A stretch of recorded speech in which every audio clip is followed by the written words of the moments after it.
So, good evening, everyone, and welcome to another episode of Wage Women Advocating for Gender Equality slash Equity. I want to thank you for joining us for this evening's show as we close out March, Women's History Suffrage Month. We have a very special guest on board with us, and you're going to be meeting her shortly. Tonight's show will be co hosted by none other than Jody Pittman, who will also be joining us shortly. And tonight's show is just not about our co-host or even myself or our special guest. Tonight's show is about us as women, how we grow, how we nourish our communities by first nourishing ourselves. And I think once that we nail down that blueprint, we're going to be able to grow and develop wonderful from there. And so that's what tonight's show is about. So any questions, comments, or concerns that you have, you can post them in the link, please. We are here for the questions. We have brought forth wisdom for our questions.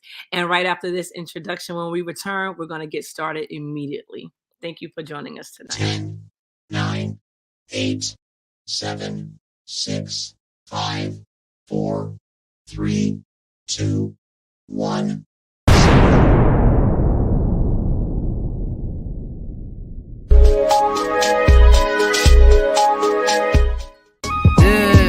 Like this.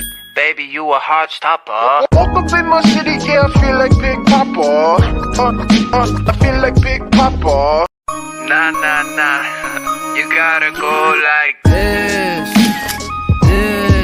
and like this. Baby, you a hard stopper. Woke up in my city. Okay, so thank you for everybody for tuning in. Listen, Jody, thank you for coming on with us tonight. How are you? Unmute, Jody.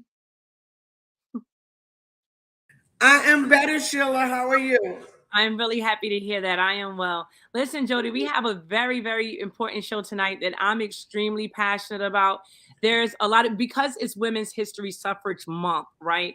I think that as we close out, that it's a great time to really bring a fruitful conversation to the suffrage that is happening to us through the hands of each other in such a plethora of ways. And, so you'll be joining us tonight. We have a very special guest that I'm going to be introducing shortly, joining us tonight. And I just want to get your opinion. What are you thinking in terms of, closing out for this month, where we stand as women with, our interactions with each other and our communication as well as our relationships? Well, you and I have talked about it extensively, right? And so you know that I am struggling with the state of women, and I'm going to say women as an entire body, but because I am a Black woman, right? Definitely focused on Black women. I think that we are at a very dangerous space. I am very concerned about how we move forward. I'm very afraid that we have kind of cut each other at the knees to an extent that moving forward is going to be hard work. And I just have a very, very, very deep and miserable concern that we as a group are in dangerous spaces because we have failed one another as women. I'll leave it there. Okay, yeah, that's really a lot to unpack. And that's why I think that we're at the point that we really have to get somebody to help us navigate this. I put up a post earlier and I was saying, like, you really can't build a development without a blueprint. And what does that blueprint look like? I remember once talking to several female leaders in our community, and names are irrelevant, but I remember saying that, Sheila, when we were all younger, we didn't get along either. And I was like, wow, so how do we, bridge that gap? How do we get along? Like, what were the lessons that were learned yesteryear that can help us? Because I think right now is a critical time. We all watched the shooting that took place inside the school with the children. women are dealing with many common issues, whether it's the children's safety, education, parenting, significant mates and others, the workplace. And, there's just a lot of, concerns going on. And, we were talking earlier about the fact that how in certain employment arenas, when they see two women heading up that employment arena, that's a no for some people. Yes, yes. And you know what? I'm looking forward to the guests, right? Because I am hoping that she can pour some wisdom on it, right? Because um, I don't agree with the stance that this has always been, right? With Black women, because we had a movement in this country that we're kind of far away from, right? But the civil rights movement, although women weren't often discussed, right? Our leaders were, the Malcolms and the Martins, but behind the scenes, Black women were doing big things. They moved the civil rights movement forward, and they did it as a community. So no one is going to be able to convince me, right, that Black women have always been in this predicament, That's that right. we have always been at odds with each other, that we have always been unable to work with each other. Because if that was true, we would not have had the Voters' Rights Act. We would not have had such amazing movements amongst women, Black women in our communities. We are the largest voting bloc in this country. We put presidents into office. We move communities forward. We have done amazing things. So I can't wait to hear what was different then to now that has us so far apart and so willing to destroy one another. Right, right. So me too. So with that being said, I think that's a great segue into just introducing our special guest for the evening. Dr. Pamela Jones has thankfully joined us. Good evening, Dr. Jones. How are you? Listen, I'm in the house and ready to go. My sisters, it's such an honor to be here. No, it's an honor to have you. Listen, I was telling Absolutely. everyone, I overheard Miss Jones recently, maybe several months ago, speak at Pillar College, and she absolutely blew my mind. And I said, we need her voice. We need it now. We need to hear from her. And she was just so passionate about a great many issues. But in Wage, we have a significant group of women who are in returning citizens, and they have so many special needs that go really unattended to, because when they come home, a lot of times they go to sites that are predominantly created for men, and they don't get the same care and nurturing, and we need that. So Ms. Pamela, if you just want to just give a light introduction to yourself and what it is that you do, and why I love you so much. Okay. Well, I'm not going to give a lot of time to myself because there's a whole lot that's needed to be talked about on tonight. And I want to kind of get to all of the areas that you have been describing. But I am a CEO. I own a company called Communities in Cooperation, Inc. We started out as Churches in Cooperation, Inc. And then in order to get the funding that was needed, not to have the misnomer that we were a church, we changed our name to Communities in Cooperation, Inc. in 2008. We have three areas of interest. One would be incarceration. We work with youth that have been formerly incarcerated and need to be reintegrated back into society, and those who have been adjudicated for whatever the situation and have been placed on probation and not parole. They don't go on the inside of a prison, but rather they are in the community and live through the probation areas, and we try to redirect misguided youth. The other area is that we work with the women that are in reentry. And I used to do both men and women, but I have such a heart for the women, and you'll discover more as I continue to talk. But women are unique, women are special. I love just engaging with women. I love supporting women. I love empowering women. And so having that love, when someone puts you in the love lane, you know what we do. We love hard. Women, we love hard, and Yeah. we go all the way. So I focused on women's reentry. And then, of course, the other area is working with fragile families. In the economy, there's just such a silenced voice, like women who have been released from prison, and they don't have their platform established for them, and they have to fight to get to just having a place to live or having food to eat, because they're so mistreated, and the myths and the rumors and all that take place in society about women are just bad if they have been incarcerated. And that's not necessarily true. It's a circumstance, but they're not what they have done. And so we just help to promote those women and to help them to come about and to become. In our program, we have less than 10% of the women that recidivate when they're in our program, because we're really nurturers, and we understand that this is not a cookie cutter model.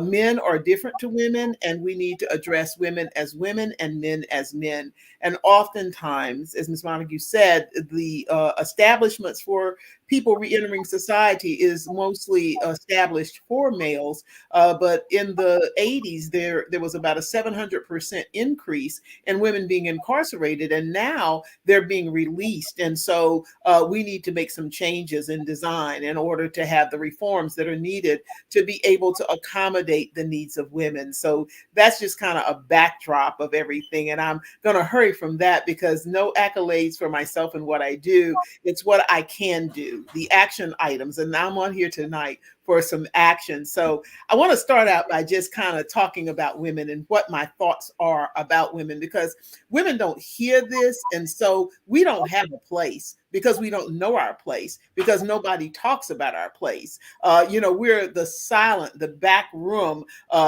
gender that, people just kind of suppress us in terms of our having an opportunity to be not only comrades. We can't get along with one another because we don't know about ourselves, and we're not helped through the processes. So I want to talk about that a little bit. And I just want to empower women on tonight and just kind of talk to you and just let you know, you have been created by a master that owns everything.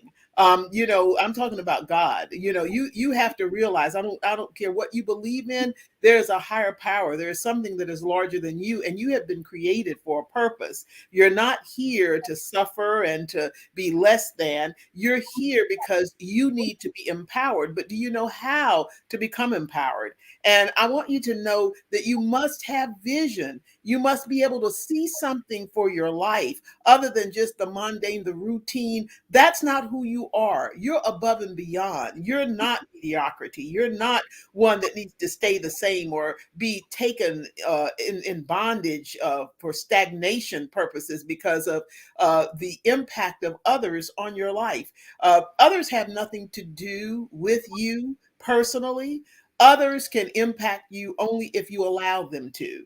And I want you to be strong enough to know that you have been created and designed to do exceedingly and abundantly. You have vision, and your vision is greater than your imagination. And the issue is that we imagine all of these things that are going to happen to us because of what she said or what she did. Listen, pay that no attention, my sister. You have got to realize that imagination does not play a role in your life.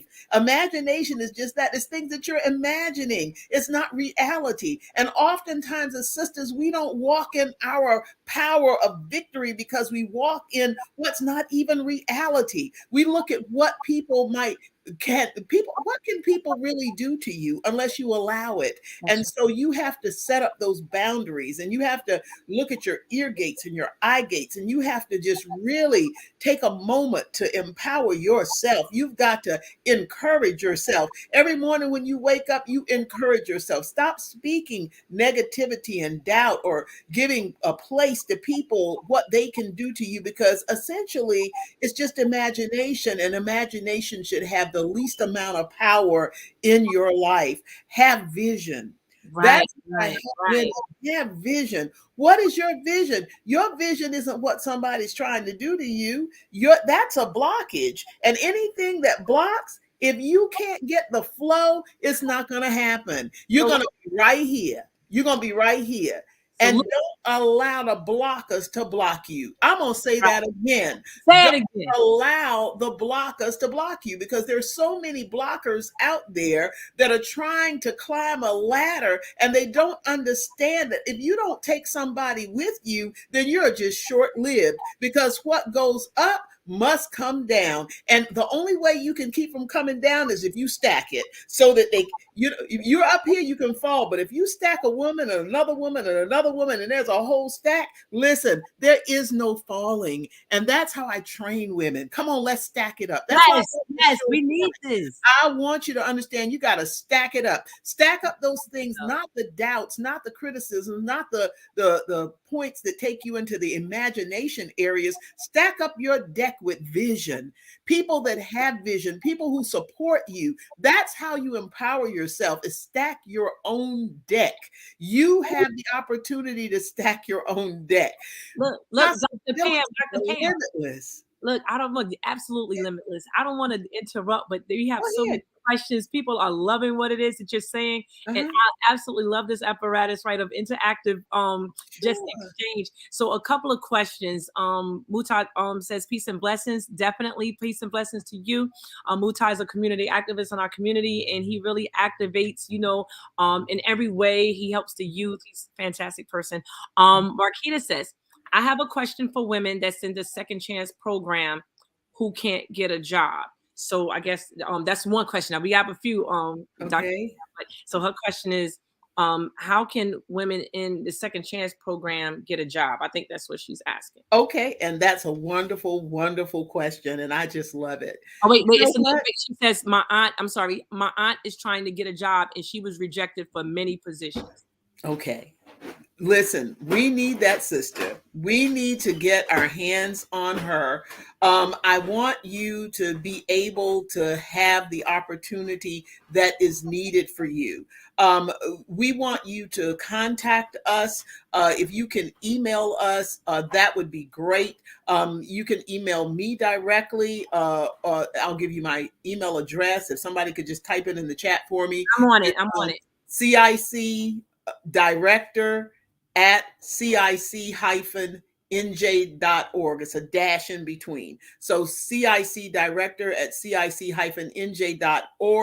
Just put in the, when you're sending the email, just put wage as the subject, and then I'll know that you're asking a question from the show, and I'll get back to you as quickly as possible. But we have programming that is available, and I'd like to kind of put you in that area of having an opportunity to make a connection. Let's do an assessment. Let's see if we can help you. So thumbs up to you. You're brave for asking the question, because some people just don't want to ask anything. They're just here and they're witnessing, but they're not offering. When you ask a question, you're offering something not only to yourself, but to every other caller. So kudos to you, my sister, for that question. Yes. So we have another question. Well, I think this is just a statement right now from Ebony. Thank you for joining us. She says, I'm here as just as a woman in the stack. I love that. Learning from listening.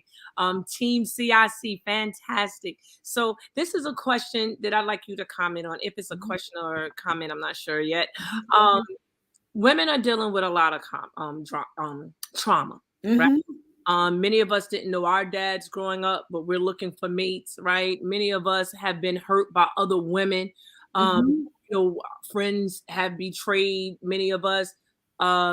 Some women I know have had what they thought was best friends, dealt with their man. That's betrayal. So much trauma that piles on, right? How do we navigate and get over that so that we don't take that hurt with us and become afraid to like have a new relationship? Some people they don't want to be friends. Women isolate themselves. What is some advice or direction you could share with us toward that? One thing I'd like to talk about as it relates to trauma, it's triggered, and it's just repeating the history of something that has impacted you, that has created now a fear, and it's an unconscious fear, Mhm. and it makes you stressful throughout your lives, and all it takes is a trigger to bring you back to repeat that situation or circumstance in your head. I was raped, I was spoken down to, I was cursed out every day of my life when I was a child. All of those things create triggers. And so, as a result, what do we do about that? Well, I want you to understand something, and I want to propel you forward. And I know that it is real. Trauma is real. One is you need to make sure that you find a way that you can get some counseling. That is critical. As you know, African Americans, Blacks, we don't want to admit the need for counseling. We think that it makes us, as if we're quote unquote crazy. We're not crazy. We don't need help and things of that nature. But it's not about being crazy. It has nothing to do with crazy. It is just a displaced emotion that keeps on repeating itself, that makes you stressful. And so it takes a professional to help you to get above and beyond that. The stress that we have in our lives is just exacerbated by all of the things that are going on with the economy, with just job situations, with this pandemic, and all of the things that has been created by the pandemic. It's not normal anymore. Everything is outside of the norms, and we're not able to easily adapt to that, and it causes a lot of stress. What do you do with your children, that have been isolated and kept in the house, and issues have come up while at home, and you didn't understand how your family operated, and how maybe dysfunctional your family was. So all of these things are hitting us left and right, so we really need to get some counseling. But above that, I want you to just realize that in who you are and how you have been created, you need to just realize just something that's very, very essential. And that's that women, the reason why we're struggling, women have always been establishers of stability. You can go back to the slave days. You can come forward, and everybody knows about the matriarch or the big mama in the family. Women are very capable of creating stability. But if you're having trauma, you are having a conflict. You want to create stability, but you cannot, because these issues have created barriers that you can't rise above. It is important for our women to seek the help that is needed so that we can just be in our role of being stabilizers. You don't know how important that is until you have somebody that's a stabilizer, to leave your family, to make an exit. Right. And then you really miss Yeah, them.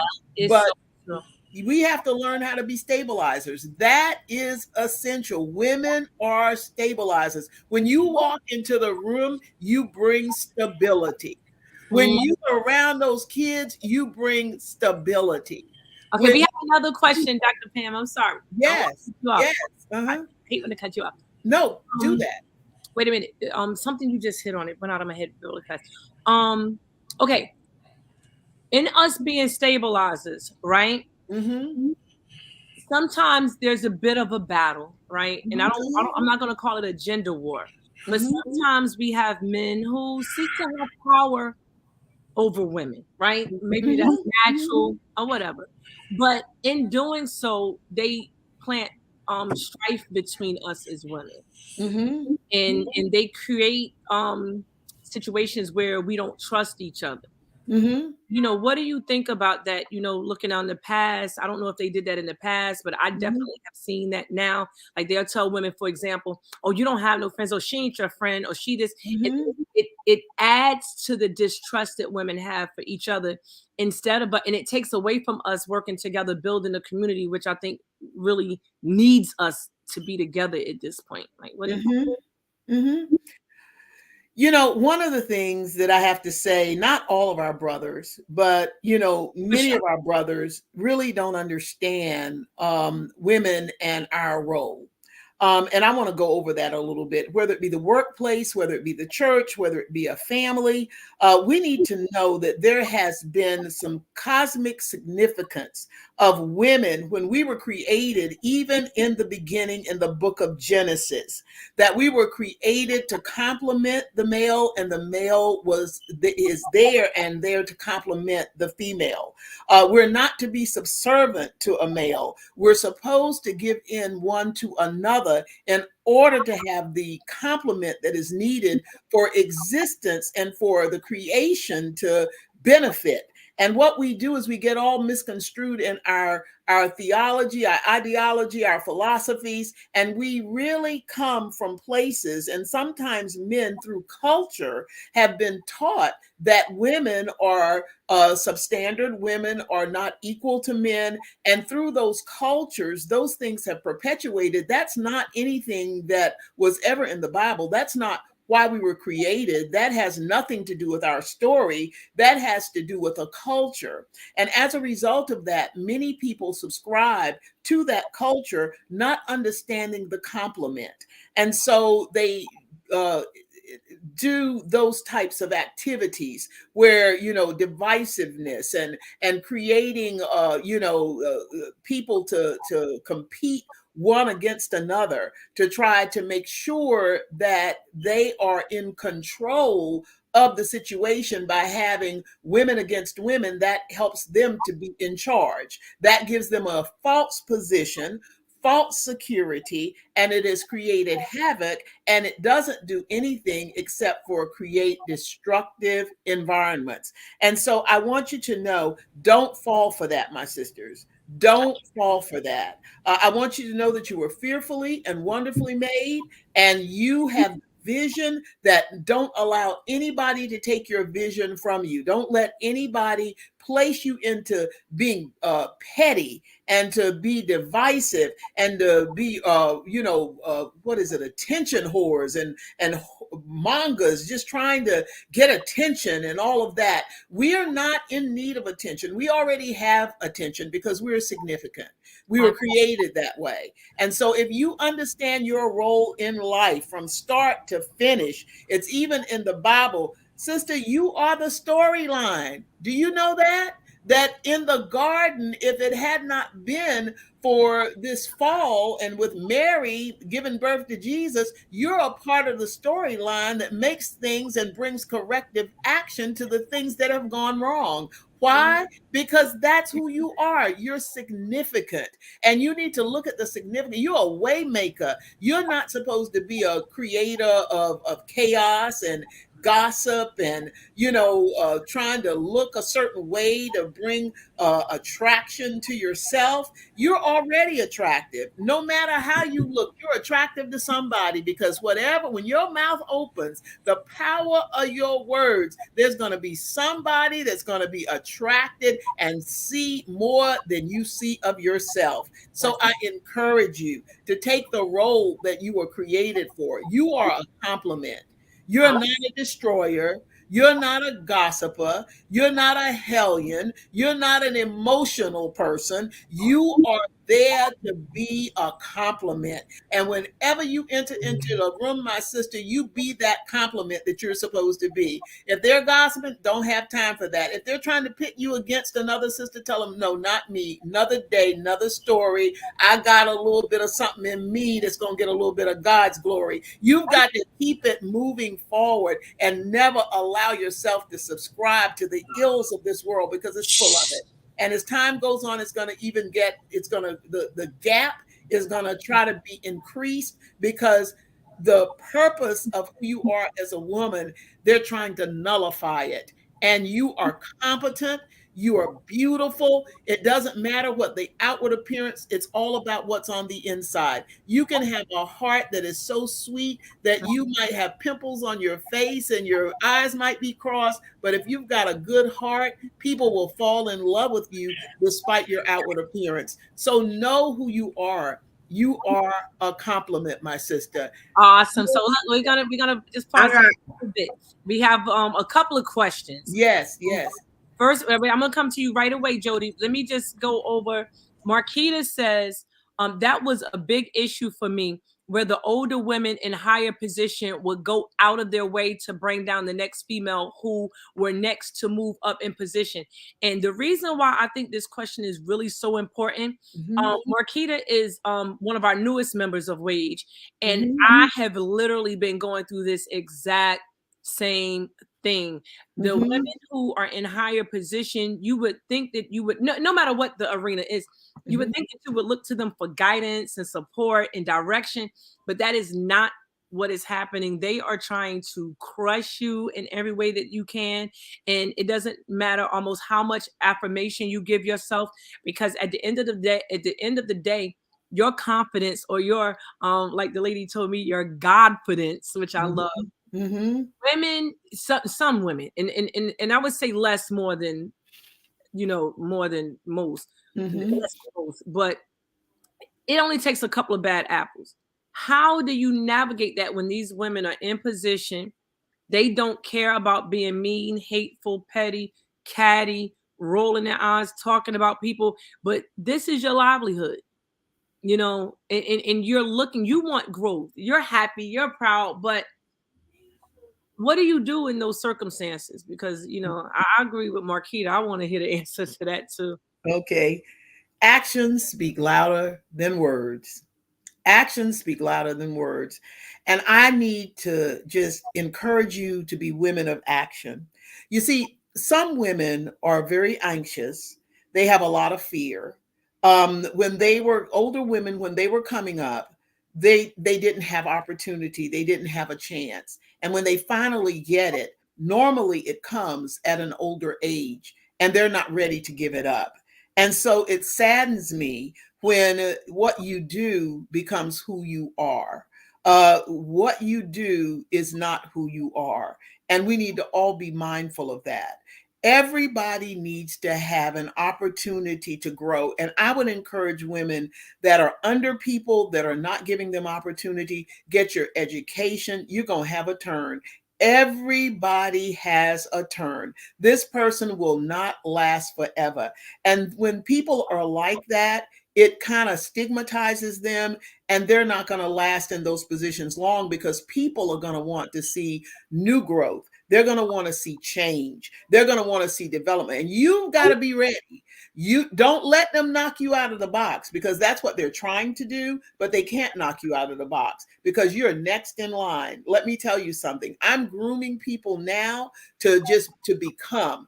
My daughter, listen, I'm going to be with this stuff for about a few more years. I'll probably just do some talks here and there to encourage women, but I've already got a succession plan. People who don't look at people in an organization for successors, that means that they're myopic, they're very, very limited, and they're not good for the business. And it's going to make everybody in a department, as an example, so upset.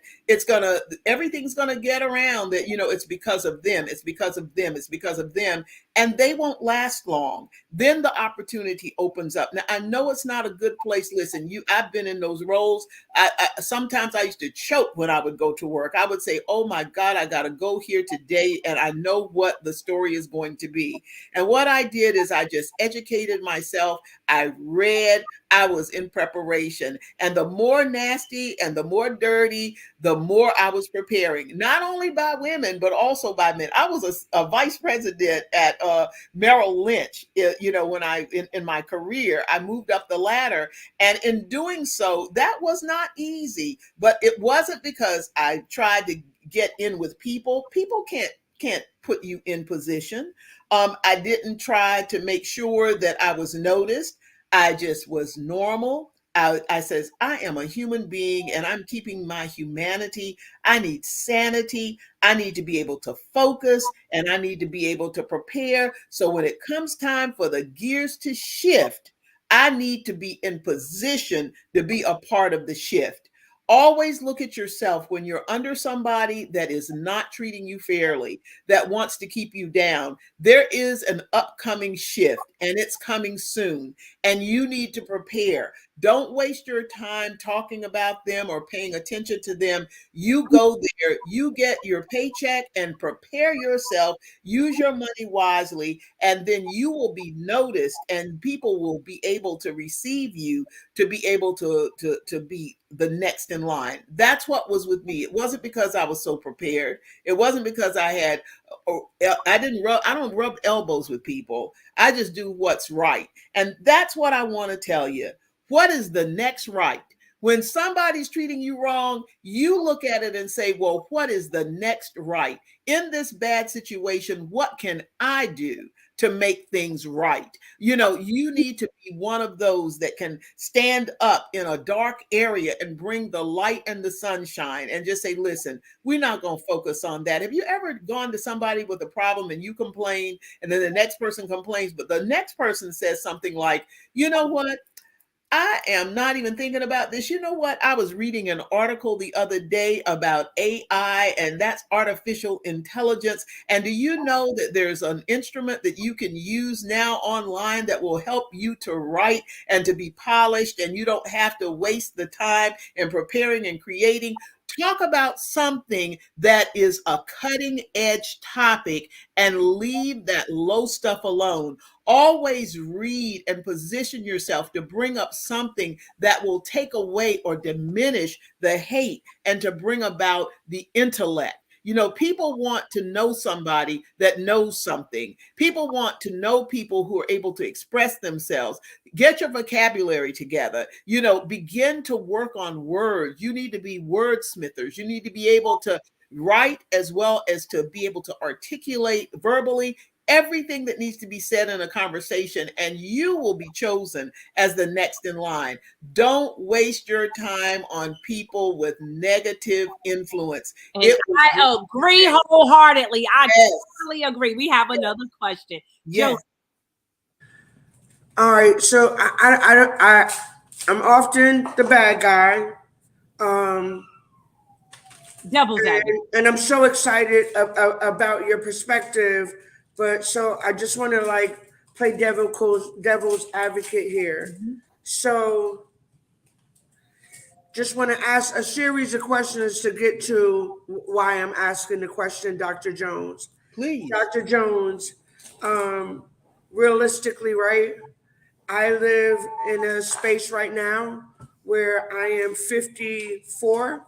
Mm-hmm. I have a 16-year-old daughter, mm-hmm. and my daughter right now in this country has less rights than I've had in my lifetime. So I'm gonna be the bad guy, right? Mm-hmm. My daughter has less rights than I have in my lifetime. At the same time, there's states like in Florida where a Ruby Bridge book that's been used in history classes throughout history has now been banned, right? No black books, no black authors, no black stories, no black suffrage in history books, right? I live in a country right now where there is no black women in the Senate. I live in a country right now where I always use her as an example, not because I'm on her show, but because this is real. Where Sheila Montague is this enormous being with this enormous love for community and has been basically tortured, harassed, lambasted, sexually tortured. And I need to know, right? How. And I love that your light is about light. To don't let them do that. Don't give up. Keep moving forward. Know that you are this. Know that the Most High God has you. But we are living in times where I feel like from your generation to my generation, we have actually lost footing. I need you to tell me, how do we fix that? And why are we here? And why isn't it moving forward but backwards for not just Black women, but women as a whole, right?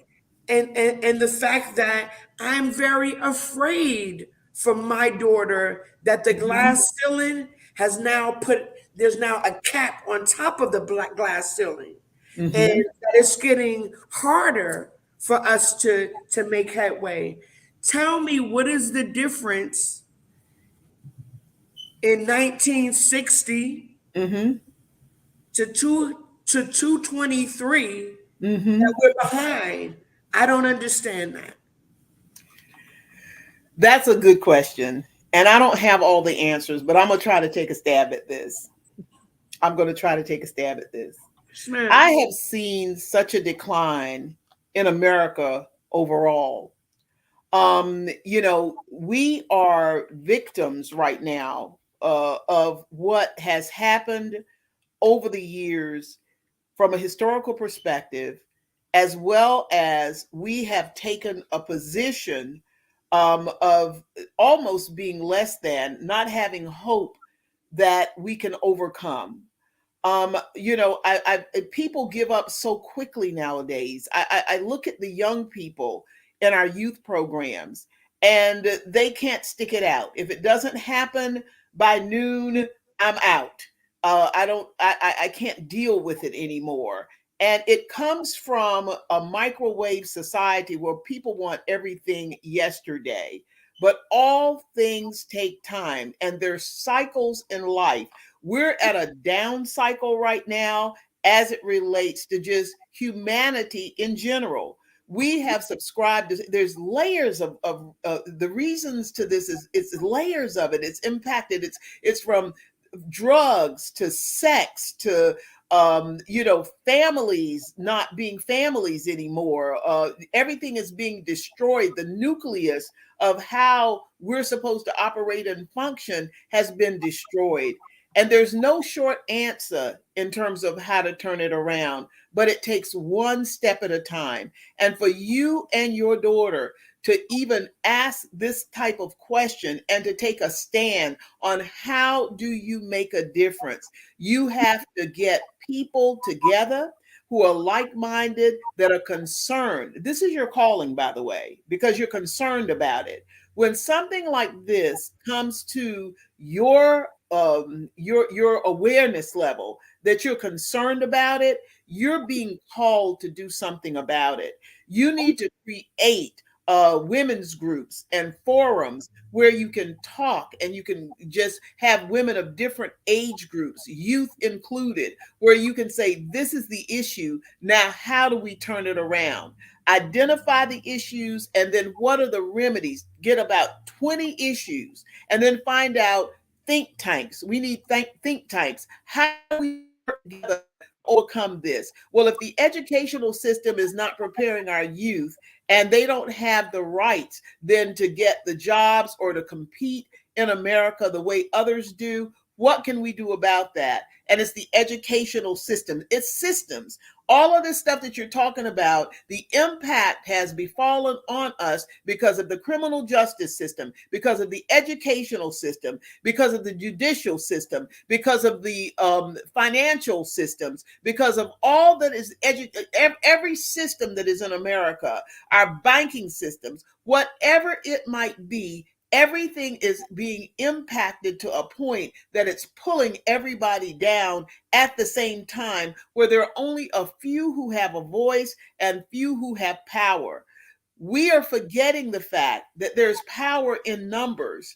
We may not have what other people have, but we've got to get together and we've got to fight. And we've got to fight every day to make a difference. With Sheila, she's got to make sure that her voice is heard, like she's doing with this show. This is phenomenal. This is the beginning of breaking the back of the things that you're talking about, because it's an awareness. People are talking about it because, see, people are afraid to talk.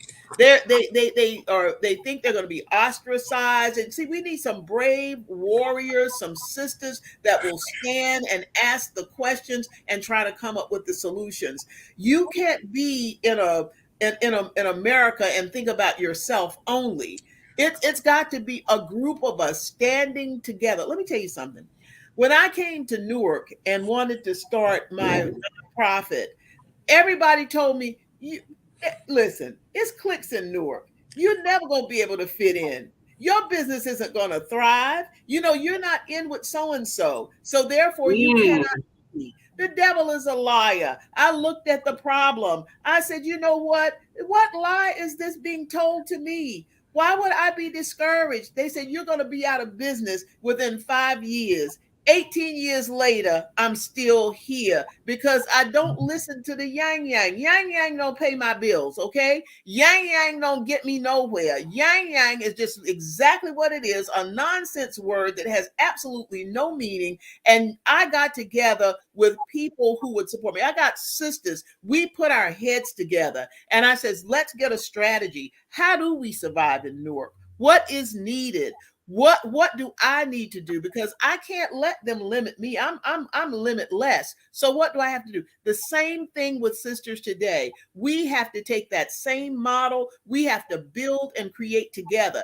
Sheila needs to get a whole bandwagon of women to come together to open up some of these doors. I mean, her mind is great. I could see her as an entrepreneur beyond reproach. I could see her having her own talk show. But how do you get there? Those are the visions. And I told you the visions are bigger than your imagination.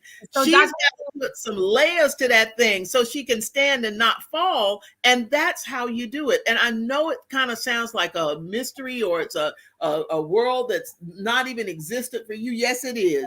It is existence. It exists. It does exist, but the enemy wants to put a cover over everything and make us stay in the negative. We're looking at all, but as you look at the negative, write it down and see how you can turn that thing around. My sister, Miss Jody, just in talking to you, I mean, I wish I could have personal sessions with you. And I don't do that anymore, but I want to tell you, you've got so much in you because your mind is full of questions. You want to know the why, and you're willing to dig to ask and to answer. You need to go and get in the library and document and find out all of the hows of everything that you're asking and to build that platform and share information because nobody's going to share that information with others unless you're prepared to. You You're know in a what I feel like, Dr. Jones? what's I that? feel like um You're smart. even your style of talk, right? Uh-huh. That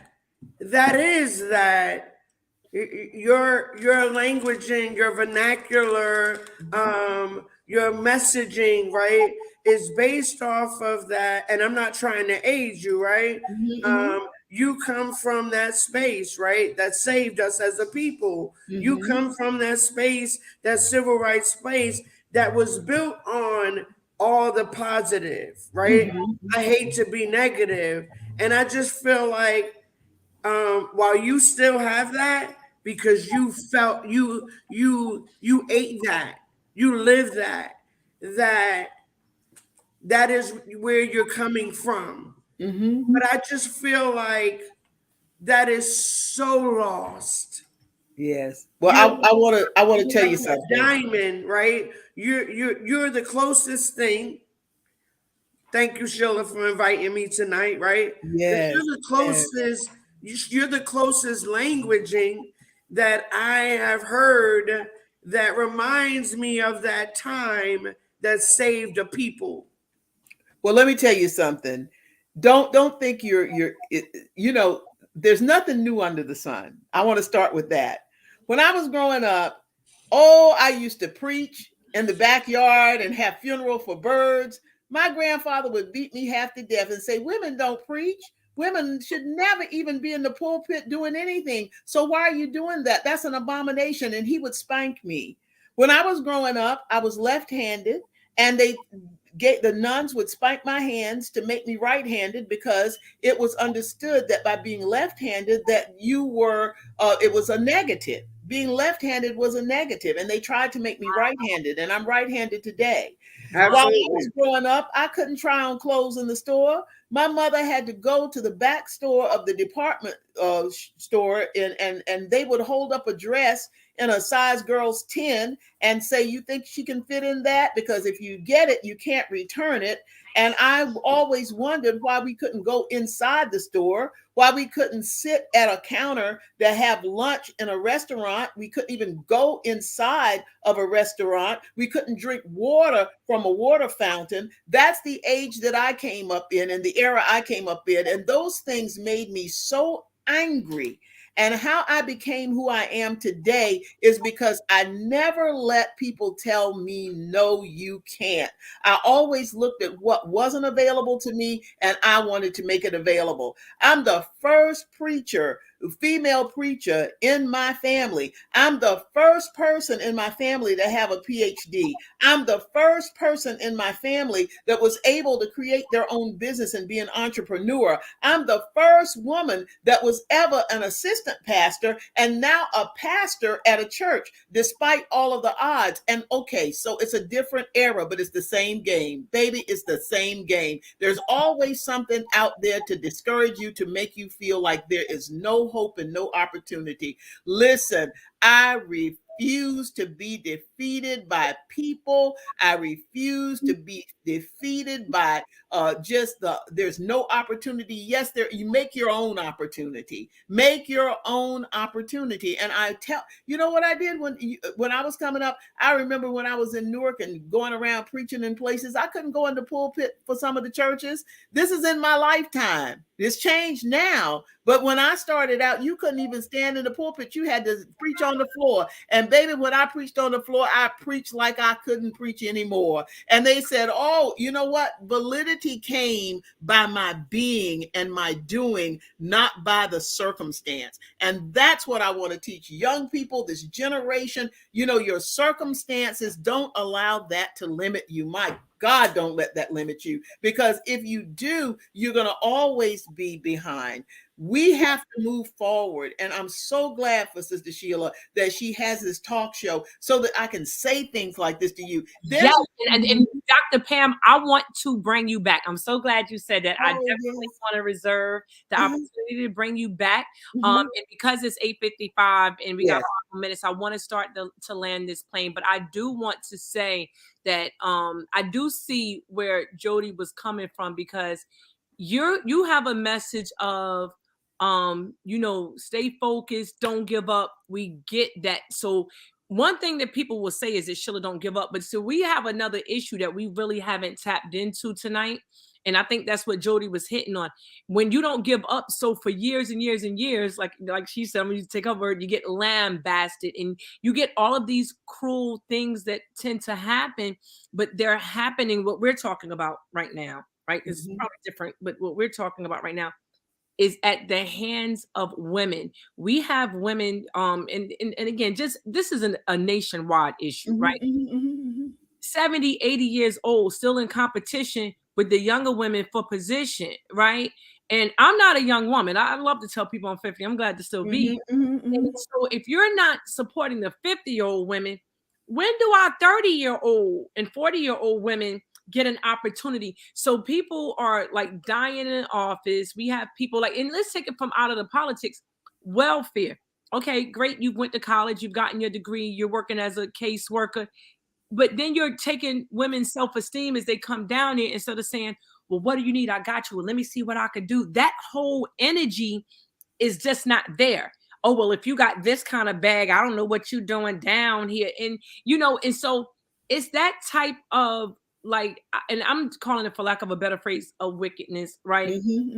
This is real time going on. So a lot of people feel like they don't have help. A lot of people don't know God. And I'm going to take a chance to say a lot of people have given up, and it's just like, I need help. Like, when I was growing up, the neighbors would still watch you. Like, I knew not to do anything in front of my neighbors. We don't even have that now. Now is, you better not say nothing to my child. You're not his mother. So now we have young people, women stressed out. Some people have extended postpartum, right? And you're talking about recidivism and going back to jail. Some women come home with the heart, mind, and everything to do good, and you can't get a job. I think it was Miss, I don't know if you know, Miss Margot Henry, really good friend of mine. she talked about how it took over 40 years and she still wasn't able to get a job when she came back home. Now, what happens to the young women who come home, right? And they need a job because they have a stigma attached to them, right? They're trying to get their kids back out of a system that sometimes that's hard to do on their own. They're trying to, where the family should help them, the family getting money for the child and don't want to give the child back. You know, there's so many, and somebody right now is trying so hard to get on this show, and that's why I said I want to bring you back, because no matter how much I send her the link, and she's, you know, she wants to talk to you. Maybe we'll try to bring, if you can, next week, to have a part 2 of this, because it's really necessary. And the reason why I named this name the show, Nourishing Malnourished Community, because you're right, women are the backbone. You're right, women lay the foundation, but we can't lay nothing if our foundation is cracked and we're unable to unite to rebuild a foundation. I say almost every show because it's relevant that 70% of the Panther movement were women, but women were different. We knew to resolve issues when we saw our men at odds. Now women are sometimes being pointed out for the instigators in a lot of the shootings that occur in our community. So we have to, it's incumbent upon us to set our women, our young women right. But a lot of our older women, and thank God that you're not like that. I thank God, but you have no idea how I'm so thankful for you, because there are some older women who they might not be doing anything this evening. Okay. They could not be bothered. They could not care less to lend a word, a bit of advice, ear, the patience to even hear what it is we have to say or where we're coming from. And we're trying to be here for younger women. And like I said, even myself, I'm ignorant on a lot of issues. I'm still trying to grow and develop as a woman. I'm still trying to battle my need to be petty, because I think I'm fairly mature, right? I think I'm above fairly mature. But when you're facing, you know, the sarcasm, right? When you're facing the passive aggressiveness, you know, and when you go through programs of leadership, and the woman in charge of the leadership that you look up to tell you things like, well, I did this and you didn't. It's not a competition. I'm here to look up to you. Right. As women, like, so our older women have some issues, right? Like I said, so we have to navigate this, because in the final analysis, like you said, I could be the best entrepreneur. I could be this. Women are on board for that. But when I say I want to be the mayor, if that's my vision, and then I'm hearing people say, well, why don't we have nobody educated that's running? What am I? Like, you know, and I'm just saying they don't see women like that. And even though we have made some progression with the acceptance of women in the pulpit, there is still significant resistance to a woman being in that pulpit. And I don't know a church that has transitioned into women leadership, like maybe dad died or the pastor or whoever, that people didn't leave that church just on the strength that a woman took over that church. And so we have made some progression on that. But I think that we're still far behind when it comes to seeing women in forms of leadership. When it comes to seeing and like even our men, they want you in leadership if they choose you to be, if you've done, you know, the obstacle course that they provide do. And so our next show, I really want us to delve into that a little bit, because it's a very real obstacle. And I think that we can start the process, right? Like analyzing it, finding out exactly what it is and breaking it down so that we could, you know, get to a different place. Because now I think we're really stagnant. You know, I have people that I looked up to as teachers in this community that taught me what I know. Now they're on the side with, you know, differences of opinion in contrast to what they taught me. And opinion, you're on the side also with the men. So you understand what I'm saying? So it's like, is it about gender, right? Is it about the issues? Is it about our children? What is it about? In the 60s and 70s, we knew it was about progression. We knew it was about liberation. We knew it was about coming together. But with all the infiltration through media, through agents, and just impeding what we had going on, the assassinations of our leadership, Mm-hmm. the drugs that were, or drug wars that was waged in our community, the Yes. incarceration. These Yes. things have left a near A mark. Oh. pat at this point. So if we're Yeah. together, the best knowledge that we have are not even in books yet. They're in these little homes all through the blocks, right, of New Jerusalem, here where we live. And so I could say it again, Dr. Pam, I'm gonna let you take us out for the evening with you, giving you the last thoughts. But just thank you for having the love, the patience, the heart, to just come on with us. And if you can next week, come on with us. We have at least a young lady that wants to come on and talk to you too. And she's actually the vice president of Wage. So Okay, absolutely, absolutely. Look, I'll look at my calendar and I'll let you know offline. But I definitely like to say that I appreciate you. I love the movement that you have, and I would like to invest in doing some workshops to kind of help anybody who's interested in taking this to the next level in a partnership with you. I would love to do that. And I think that there is an opportunity for us to really address some of these things that are taking place in America with women, the attitudes that we need to work on. How can we get to the place where we need to get to with so many areas of brokenness, all of these layers? And so I will come back on next week. I'm going to check my calendar first before I say that. I'm going to try to come back next week. And then, of course, to follow, I would just love to thank Wage for having me on, just to have this voice, just to help to empower the sisters that we all must learn to love and to be there for one another. Thank you. Town, a 14-year-old boy with a record of drug arrests was shot and killed. It was the 10th fatal shooting or stabbing in Newark in 10 days. Another deadly shooting investigation is underway tonight in Newark. This comes after a wave of violence erupted. First, let me introduce y'all to the mayor, and I'm saying mayor because that's what it is. Some call me Sheila or Silver Bullet, just know I'm all about handling biz. First, we're gonna start by saving the kids, making the city a safe place to live. Unlike some people, that's all about self. My only mission right now is to give, and now it's feeling like Resident Evil with all of these fake political leaders. They need to go sit in the bleachers and just stay motivational speakers. Being the mayor is not for the weak. Got my feet on the ground and I'm out in these streets. You can show me with action, it's not what you speak. Say you for the city ain't beat. Lit the city on fire, we're walking through ashes. Parents are tired of giving you passes. Why are our children not learning in classes? Teach about businesses, real estate taxes. Fighting to keep low income housing. So much corruption, it's astounding. Team North, we can't allow that. And there ain't no way to get around that. Nothing but change when you vote for me.